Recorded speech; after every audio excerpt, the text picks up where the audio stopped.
What is shaking, y'all? It is episode 28. Did you see me just edit it? It was 27, then I edited it to 28 because I couldn't paste yesterday. So this is actually episode 28 of the Golden Mike Live. Julie Beckerman, we met in Miami, Florida at the World Happiness Summit. We are going to have some fun today talking about co-parenting with an impossible ex. I can't wait to ask you about all of that. Co-parenting, impossible exes, relationships, parenting in general, and just life in general and being happy. For those of you who do not know me, my name is Mark Cordone.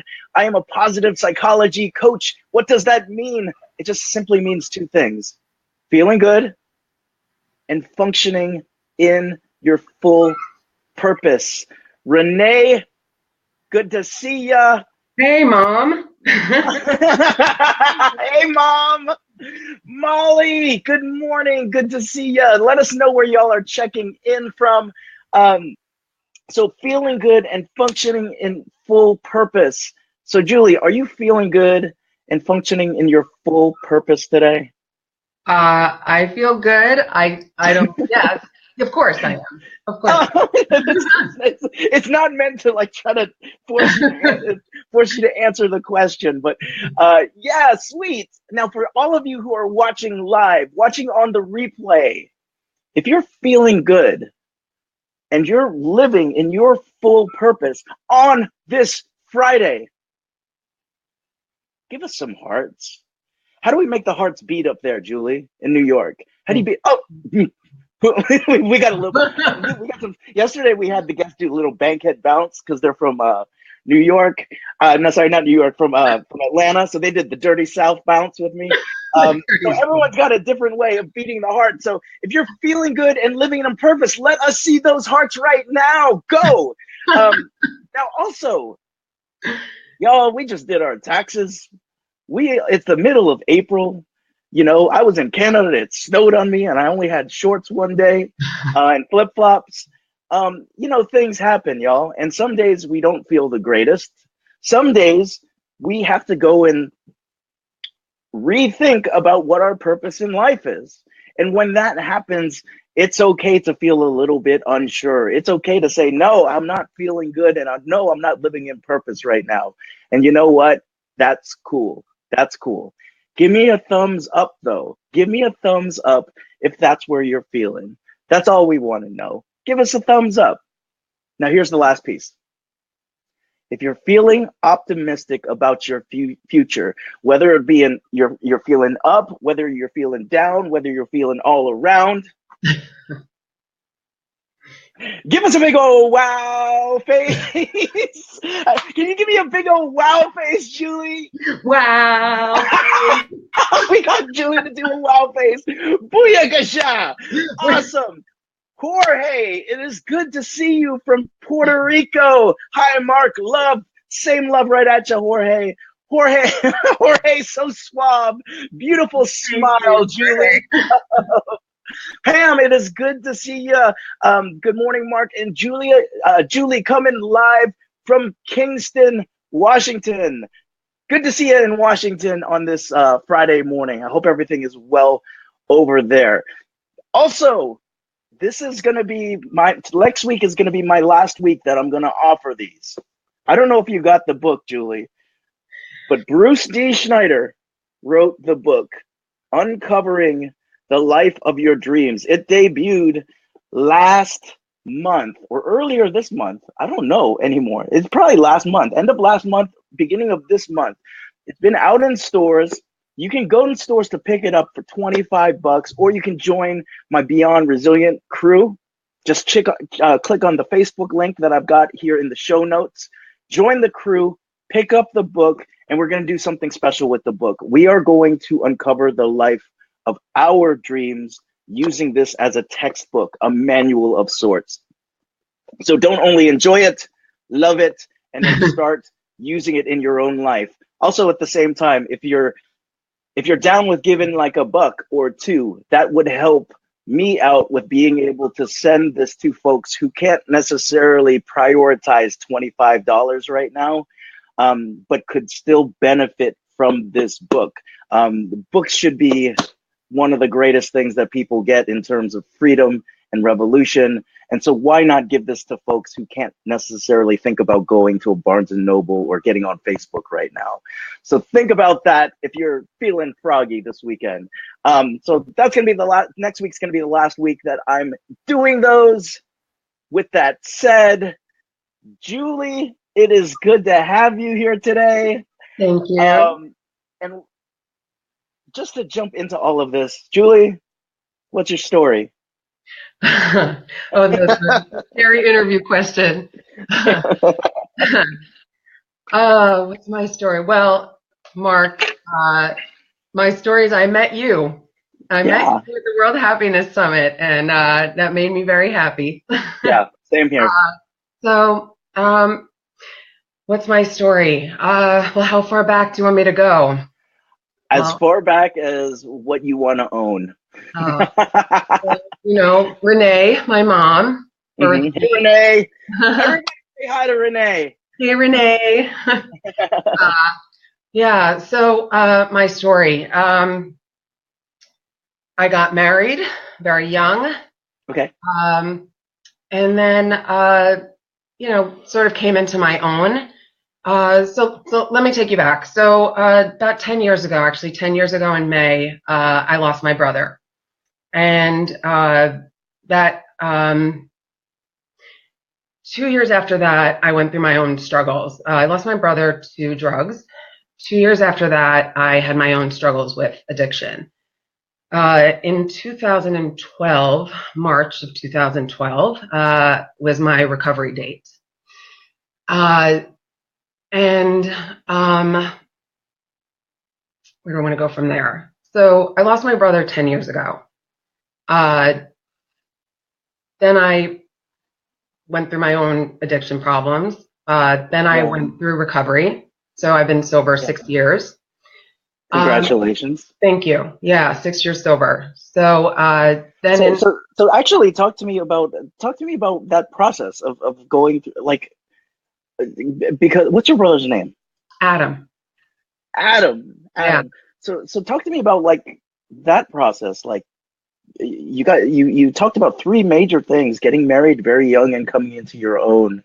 I'm going through addiction, and just like last month, you were celebrating 6 years, right? So congratulations on that. And then losing Adam, you know, what were some of the things that, like, who was the person that you were before all of those things happened? Who is the Julie that you were? So you know how we talk about in coaching, you know, there's that Michelangelo quote, you know, like, I saw the angel in the marble and I carved until I set him free. Yep. Absolutely. That was me, right? I was that kind of person under all those things, kind of struggling to kind of find myself. And I started where I started in this story about what's my story, because that 10 years ago, that marker with my brother was sort of that beginning, right? That awareness sort of sort of realizing that I now had choices to make about who I wanted to be. And I was coming out from underneath all of these things, all of these choices I was making that really had nothing to do with the person that I was or wanted to be. And so, yeah. And so following that, after I got sober, and when you're sober, you can be aware of a lot more and be more conscious of the choices you're making. So that was 2012. The beginning of 2014, my ex and I decided to separate, and that was fun. 2 years later, finally, actually the day before Thanksgiving, literally the day before Thanksgiving, we signed our papers. And about a month later, after signing our papers, I had physical custody of my daughter. My ex and I shared legal custody, but I was moving out of the marital residence. And a month later, I was going to move out, and my ex, who's an attorney, filed with the courts to restrain me and my daughter from actually moving out. So it was called a post judgment. And so moving out, and no, now I'm moved back in. So 2 years of the divorce process. Now I'm back in the house with my daughter. Yeah, go ahead. I see the question. Even after papers have been signed, I actually have never heard of that term before. Is that something that's pretty common? Not that I know of. No. So okay. It's post judgment. So after a divorce, if you have some sort of legal action, it's a post judgment. But it happened pretty quickly.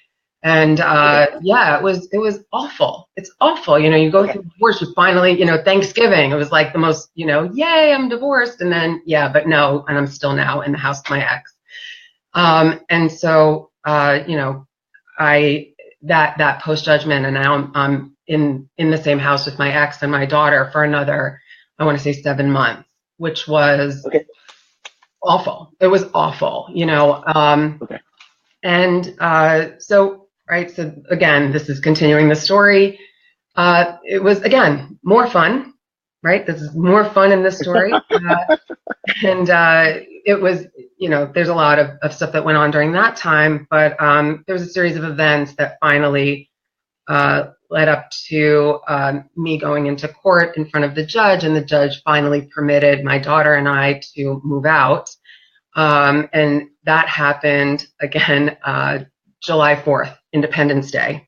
I was allowed to finally move out with my daughter. And through that time, that was 2016, that I was finally what I consider my independence weekend. And after that, and that experience, I needed to figure out what I was going to do with my life now. And so here I am. And I decided that through that experience and kind of coming into my own and figuring out what I wanted to do, now I had to work with my ex in this co-parenting. And again, some more fun. And I decided to go into coaching and helping other women work with what I call an impossible ex, which, and again, I want to be really clear, this is not about diagnosing anybody's ex. This was my experience of what was a really impossible situation for me. Okay, so really, you're talking about the situation feeling impossible, and feeling like all odds. Yeah, and when I say impossible, it means a lot of things, and I recognize the word impossible as an absolute. And I don't like to use absolutes because really there's not a lot of things in the world that are absolute, right? But I used it very specifically because when I say impossible, I mean it means a lot of things, because it means that it feels like everything that you're dealing with feels impossible. Like every interaction feels impossible. Every circumstance feels impossible. Predicting what you're going to get from your ex feels impossible. And when you have something like that, you have to figure out how to make it work.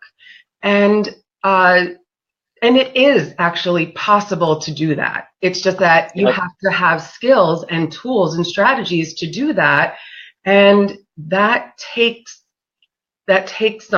learning how to do that. And you don't necessarily have those tools in your toolkit to do that without learning them. Totally understand. I was wondering about the word impossible, in which, so when you saw us talking or saw me doing the introduction, I was like, impossible X, like what does that mean? And especially as a coach, you and I have gone through the same coaching program. As we start moving up in awareness, impossibilities become possibilities.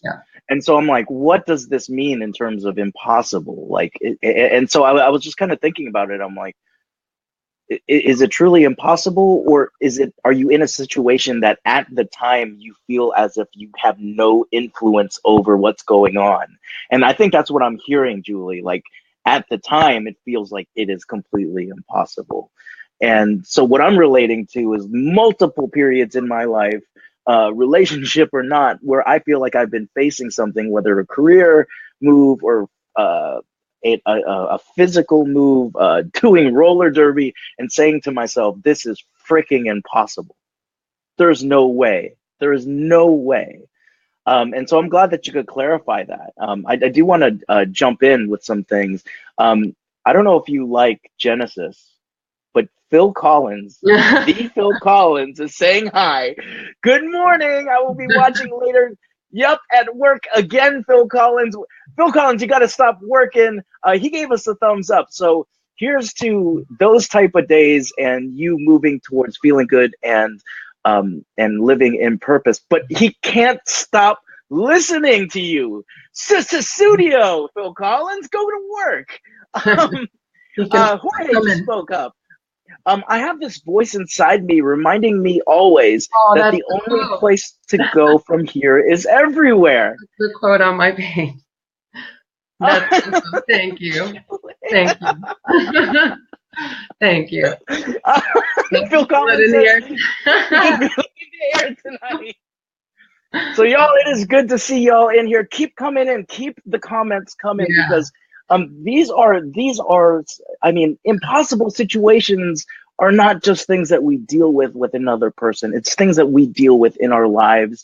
And I would say we face multiple times. Even if we get to higher levels of success, we often will think of what's possible and what's not. Right. So Julie, talk to me more about the story now. Talk to me about you going into sorry, I swallowed my own spit. That's right. I'll sing for you for a little bit. You got it? Yeah. Well, you going into your coaching practice from this now. Like, is this something that you, like Michelangelo, like you realized you could carve a little bit more of, or was it something you always knew you wanted to work with people on? Well, I didn't really even know coaching existed. To be honest, but I was always sort of interested in, so I was in HR for many years. So I always really liked the idea of kind of advising and guiding people and working with people in that regards. And then kind of going through this experience, it just made perfect sense for me. Yeah, sure. And just to go kind of back into the co-parenting piece, and I want to kind of touch on that. So when we think about co-parenting, and I think this is really important, we think of co-parenting as two parents coming together, setting aside their differences for the sake of their kids. And for me, that's not where I'm fitting in. I'm not working with two parents. I'm working with one, because again, when we're talking about this impossible circumstances, we're talking about an imbalance of conflict that's occurring, where you have one parent that is sort of really desperately sort of struggling with the dynamic of the relationship, and the other parent may or may not be, kind of having that same experience with it. And so you have one parent kind of going, I really, really, really need help here. This is not working for me. I'm really struggling to make something happen here, and they need help. Whereas as opposed to this co-parenting, and I remember reading articles and looking and going like, I don't know how I'm going to do this. Co-parenting articles, and it was like, well, for co-parenting, both parents need to put the kids first. And I was like, that's really great, but there's no way my ex is going to be doing this with me. It was just not going to happen. And so where do you, when you want peace, when you want harmony, when you want the conflict to end, when you want it to move forward, how do you help that person? And so for the co-parenting, and I think what's unique about what I'm offering here is that you can have a better co-parenting relationship with your ex and get help without actually involving your ex in that process. And that's what I'm offering. That's Interesting. So let me ask you this: when you were going through this yourself, did you have a coach? Like, how were you? No. Like, how were you actually dealing with this? Yeah. So because I'm hearing you saying you saw articles, and the articles were like, no, that is not what's going on. Yeah. So like, how were you? Well, I don't know. So I want to bring it back. So the reason I started my story 10 years ago, and my struggle and going through my recovery And I also, my mom's on the call, and I see my sister-in-law, hi Gina, is on the call too. I have an amazing family, Yeah. and support. And, so if you have support, that's essential.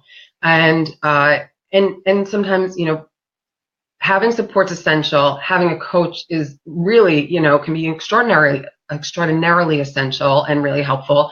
And having gone through the recovery process, I learned tools and skills and strategies for dealing with a lot of things. Had I not had those things, I would have had to learn them. And so a lot of the things that I learned then were really applicable in this process for me now. And Okay. going through this now, also I was able to strengthen them and get even stronger in this process as well. So like, what are some of the things that you learned from, I guess, was it a 12 step that you went through, No, or support? no, Okay. So when yeah, you went through your recovery then, right? yeah. So what are some of the things that you learned from your recovery that you see as tools that you can use nowadays, or someone in your situation or in your former situation can use nowadays?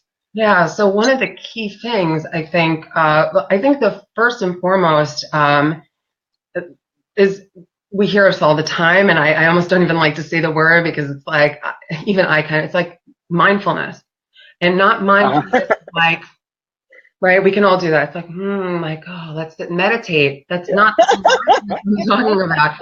But the first thing we have to be aware is you have to know what's going on and looking at it.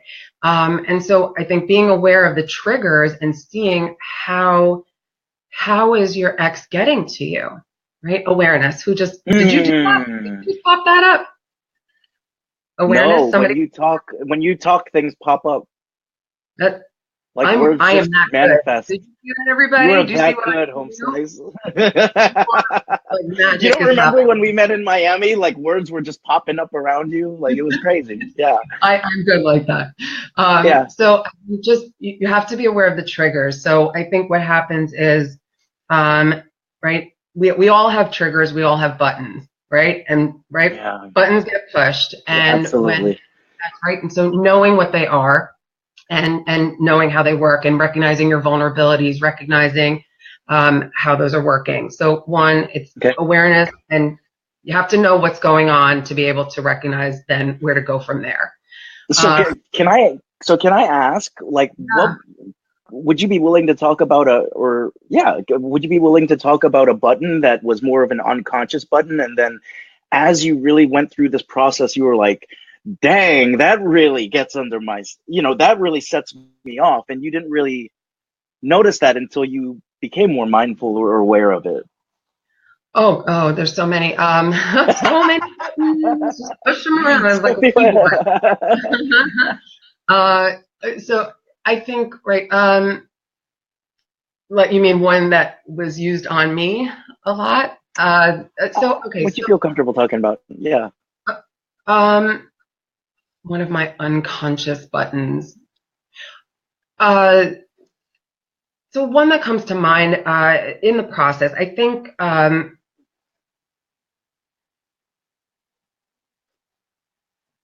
so I can give you an example. I don't know if this is exactly what you're asking. I think you're asking Yeah. to get a little more vulnerable, and I'll try to think of something. But Yeah. so the way that it works, I think, to give you an example, was, um, you know, it, so it sort of acts like there's a threat, right? So if you have a fear or a vulnerability, right? So my ex, I said, is an attorney, and one of the things, right, that he would use is he would use court as a way to threaten. And I don't know what his intentions were, and I'm not really trying to get into his side of things, but I was afraid of court. I Sure. felt, when he would say, we'll bring these things up in court, right? My addiction from the past, like, I'm going to tell the court about what you did, and what is the judge going to say about that? And I was going, what is the judge going to say Yep. about that? I don't Yep. know. Yep. Well, Okay. little by little, I found out what the court was going to say about that. You know what the court said about that? Nothing. The court didn't care. You know what the court said is, Julie, are you sober now? How are you doing? You're still good. Keep it up. So what did I learn? I learned that if I stay strong and I keep doing what I'm doing, the court doesn't care. So the court and those threats that I used to go, oh God, I better stop. And I would curl up, right, and start hiding myself and not being me was right. Now I don't have to be scared. I can be all of me, right? So I think when we have those buttons and we have those triggers, Yep. we start to, right, we twist and turn and bend. Yeah. We start hiding ourselves and we stop being us. And now when we strengthen that and we lose those fears, we get to live out loud, right? We have to be ourselves. Yeah. I don't know if that's answering your question, but that's kind of how it works. Julie, you answered the question like beautifully. And I didn't think that I would be sharing about my own experience, but I myself am in a co-parenting relationship right now.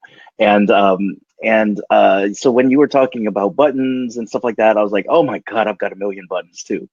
You know, and the it was important to identify those buttons in talking to my son's mother for the sake of just being in a like a non like confrontational relationship, and also like she's my son's mom. I totally respect her because of that, and oftentimes I would feel like if she would say something that it was an attack on me, and that was my button, right? Like, oh, she's making me feel stupid right now. She's making me feel like I'm wrong.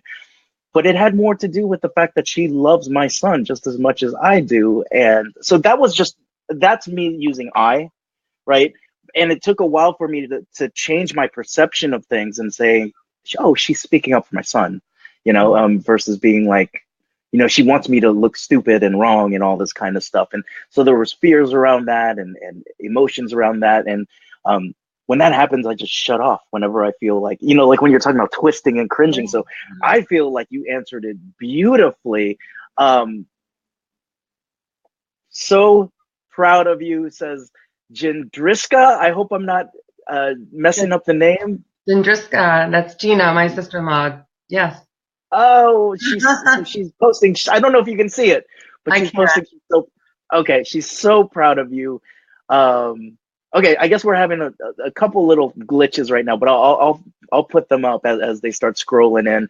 Keep posting, y'all, because like Julie, I know that this is not the easiest of topics to talk about, and I'm like the happiness guy, but still, there are ways to be happy and fulfilled through this. And I think that's what I'm hearing you say as you became a coach and all this. Absolutely. Right? So, yep. And even when you're coming from a place saying like 10 years ago was this, but look at what is going on now as a result. Look at the skills that I gained from that and I'm translating to this. So definitely the awareness and the buttons. What else would you say are things that you're seeing that we could use?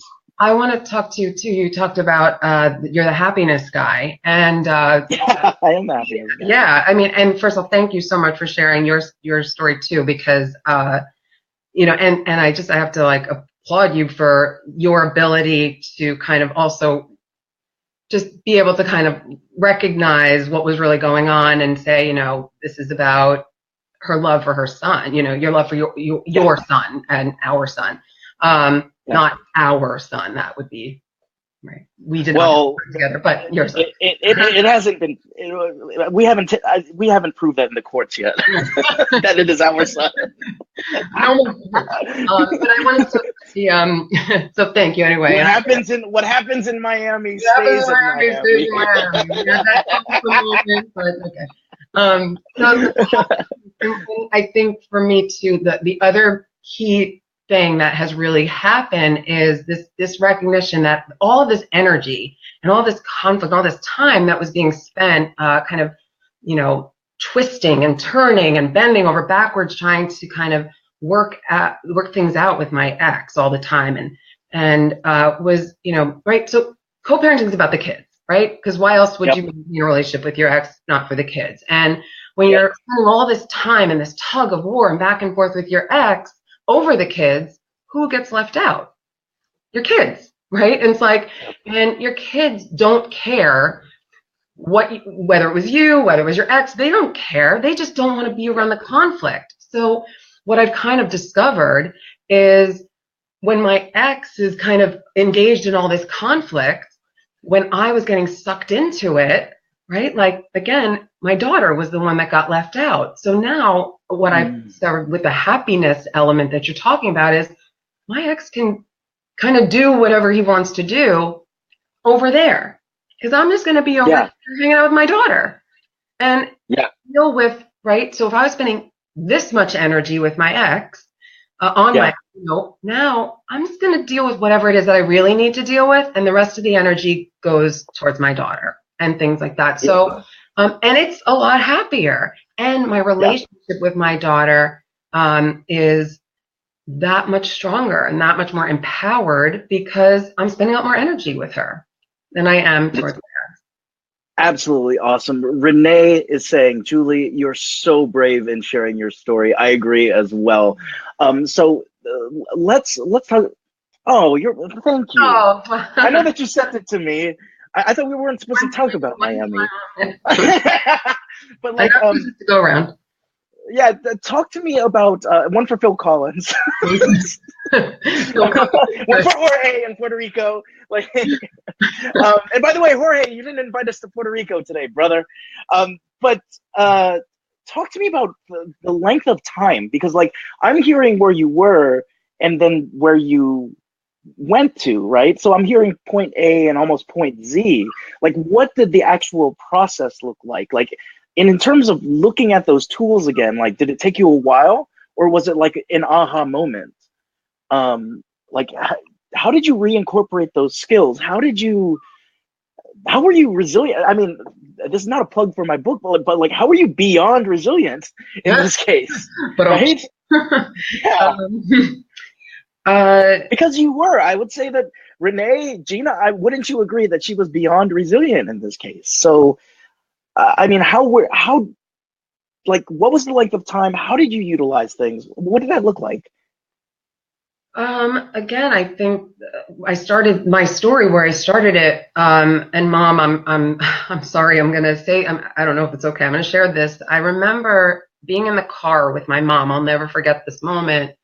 When my brother first died, I was sitting in the car with my mom and saying to her, and I had no idea what this meant, but at the time, but I remember saying to her, and she can attest to this, saying to her, like, my brother's death is going to save my life. And that was 10 years ago. And it did. It just did. And so I don't want to say that it took 10 years, because when that happened, I had 2 years of, not great years, pretty bad years. But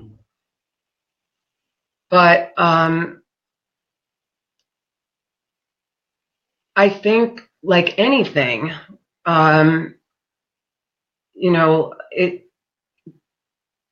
it's a million aha moments. And so, right, so I have these tools that in my toolkit that I want to share with everyone, because I think they're amazing and I feel amazing and I want everyone to feel amazing all the time. And what's amazing about these tools is once they're there in your toolkit, it's not like you have them and you use them and then you throw them away because you can only use them once, right? It's like you have them, and the more you use them, the more you can, like, it's like you can build a house and then you can build a skyscraper and then you can build a whole city, because you have them, and once you know how to use them, you learn how to use them more and more. So I had tools, and it was like, oh, I learned how to use them over here. And then, and now I can apply them here. And and now in this circumstance, it was like I applied them in recovery, and then I applied them in the divorce process, and then I applied them in the co-parenting process. And and now I see it, and it's like, wow, I can. So it's a million aha moments. I think that's awesome. I think that's going to be the name of your book, A Million Aha Moments. Oh, thank you. Everyone heard You're that. welcome. Remember that. You're Thank welcome. I'm only credit. gonna charge you like I'll $2,000 for dedicate that. the book to you. Oh, thank you. That's To Mark. no dedicated to Renee, Ginny, Phil Collins, Jorge, dedicated to them. Just have a picture of me on the back going like this, right? Yeah, yeah, doing this. Now, what it does sound like though is that folks who are going through this process don't necessarily need to go through 10 years of what you went through and the loss of a brother, but you're there for them. You're available now. Like Yeah. you put yourself out there to the world. So talk to us. Talk to us about what your intention is of becoming this coach who is working with women who are sort of in a similar co-parenting situation as you. Yeah, yeah. You absolutely don't need to go through all of that to get these skills because I'll share them with you. I've been there. I've Mm. been through. There's probably not.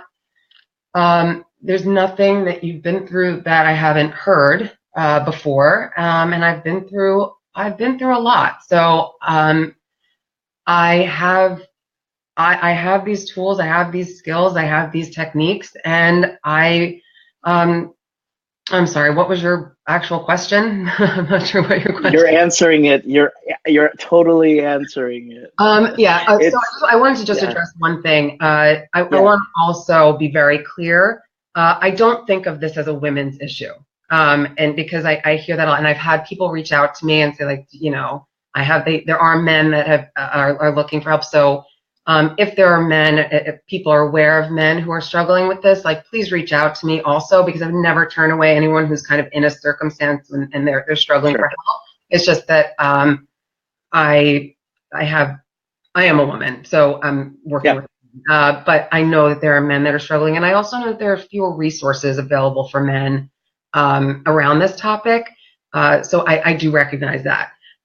So yeah, so my intentions are that I know that when I was going through some of this stuff, that again, I read all these articles and I was looking, and there was so little available. And again, I'm going to go back to that word impossible.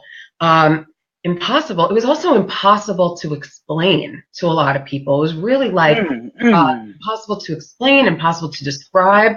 The court system, there was a stigma, and this is also really important. I think a lot of people look to the courts to help them, and it's not a legal issue, right? The courts can only really help you when someone breaks the law. And we know that there's some people who engage in behaviors that can feel really unsafe and really threatening, and they're not necessarily illegal behaviors. And if you're not breaking the law can't help you. And we dump tons of money into lawyers because a lawyer is on your side and they're fighting for you, and then you feel safe and you don't have to do that whole twisting and turning thing for protection. And then you get someone to kind of and then the lawyer goes away and now you feel exposed and vulnerable again, so you want to pay money for a lawyer to now protect you again. But that doesn't address the issue, because the issue is a relationship dynamic issue. It's an imbalance of power issue, Yeah. and you have to address that. And so where I want to help is I want to help you not feel like you have to hide. You can strengthen vulnerabilities. You can identify what's going on, so that you don't have to feel like you need somebody to protect you or whatever your circumstance is, right? You have to identify. Yeah, and Julie, what I love about your empowerment process in terms of introducing skills, right? Teach a man or a woman how to fish, right? Those sort of things, right? Yeah. In terms of that empowerment process, I love the fact that this just isn't, I'm going to coach someone through a co-parenting situation that is getting a little bit strenuous, right? Like this is actually stuff that has a trickle effect into domains in your life that you haven't even identified that may happen to you in the future, right? So like I love the fact that you went and said, okay, this is what I learned from my last experience in recovery. Boom. connect the dots 10 years later, it makes sense to be going through this while I'm in the divorce. Ooh, connect the dots. I learned some things from the divorce that I'm using in co-parenting, right? And if if you meet Julie in person, I mean, you can see it in Julie, but like when you meet Julie in person, she is so fun and wild and edgy and cool. Like it is just so much fun, and I can assume that with your professionality also comes that side of, bringing that energy that you do. So I really appreciate. I really, really, really appreciate that part of you. I also appreciate that part of you that's like, yeah, it's not like this woo woo mindfulness, but just like, dude, be aware. Be aware of your triggers, right? Like, it's you don't have to go into that space all the time. Someone just probably needs to be heard, because sometimes when the balance of power is so imbalanced to somebody, they can totally feel like a victim and invisible. And that can sometimes feel like the worst feeling in the world. All of this week we've been talking about tribes and sense of belonging, and invisibility in your tribe can really suck. And so I think it's awesome that you had such a support group and team like throughout all of this. And I think for anyone who feels like they're not getting or have that kind of support like Julie had, well, Julie knows what that support looks and feels like, and knows how to and knows how to be there for you. But also when Julie's gone, you know how to use the skills that she introduced into new domains. I think that's super cool. And I hate to speak on behalf of you, but I'm hoping that's what I heard in all these notes that I'm taking right now. You got it, Mark. You are like so right on. And I have to say, everything you're saying back at you, you are awesome. You have the greatest vibe. I absolutely love you. And so, and you put it together like so perfectly. So you're the best. Awesome. So I want to say this. Lee Milstein is on, saying definition of awesome. Adjective, causing or inducing awe, inspiring an overwhelming feeling of reverence or admiration. Lee follows up and says, Julie, you are awesome. Love you. So that's from Lee. Lee, thank you. I'm sorry. I'm clicking away like crazy, Lee, but I can't post you right now. So do you know Lee? Yes, I know Lee. Oh, okay, that's awesome. Like you've got quite a large group of admirers here today. So Lee, thanks for joining us today. Julie, what's the best way to keep in touch with you over the next couple weeks, and what can we do in terms of just staying in touch? Yeah. All right. So you can always email me. It's julie@aspiretogrowth.com is my email, and aspiretogrowth.com @aspiretogrowth is Instagram, Facebook, and aspiretogrowth.com is my website. So please email me if you know anybody. Please, I know how hard it is out there. I know how difficult this circumstances can be for people. So please keep in touch. And just want to let you know I have a course. It's a 12-week course for this specific purpose that I'm launching very soon. So I will absolutely be sending information about that very soon, and in all those areas that I just mentioned, Facebook and social media and Instagram. So follow me. And is this in the New York area, or is this an online program? Online. Right on. So worldwide. So Jorge from Puerto Rico and Phil Collins, who's in the studio right now, we can all sign up together and be a part of your program and get your tools, right? That'd be amazing. Yeah. And I will create a man's group. Absolutely, just for you guys. Please do. That would be amazing. So Julie, I don't know if you've seen this part of the show, because our shows are officially long form now. And thank you for coming on. But this is the part of the show where we're gonna close it off. I will see you hopefully when I'm in New York City next week and next month. But until then, a golden mic is now descending from the ceiling. I want you to imagine it, right? And it's stopping right in front of you. Yep, you're like, oh, he's getting all woo bullshit. He had to do that, right? but the golden mic has stopped in front of your face. And for 2 minutes, this golden mic translates into every language all around the world. And you have carte blanche in terms of what you want to say. I'm going to turn the golden mic on and everyone's listening, Julie. Julie? Oh, geez. You're on. What do I want to say? I want to say that Mark, that was an awesome interview. You are pure energy and happiness and joy. I want to say that I have the absolute best family on the planet. I want to say that I have the most special, incredibly beautiful, inside and out daughter ever, who makes everything that I do worth it. And I want to send a prayer, I guess, up to my brother Adam and tell him that the sacrifice of losing him was one of the worst things ever, but it was not in vain, because it was just not in vain. And to everyone out there, keep being you. Julie, you have said it all. This is episode 28 of the Golden Mic. You can get a hold of Julie in the show notes. Couple other things. Donna Brown is saying hi to this. Happy to catch this. Pam Langard. Thank you so much for sharing, Julie. You are amazing. Hearts. Donna Brown. Ooh, I want the Golden Mic. Donna Brown, you want the Golden Mic. Come and get it. Come and get it. Donna Brown also said, what a lovely message, Julie. Renee, you're an amazing mom and daughter. Adam is shining down on you. Adam, this show is for you, number 28. I hope you're having a good one watching us. I hope you're laughing about this. We're giving you an extra kiss up there, Adam. For those of you who have been watching, I'm going to shut the Golden Mic off for the weekend. I'm shutting off the digital so I can be with my family, so I can enjoy the time with them.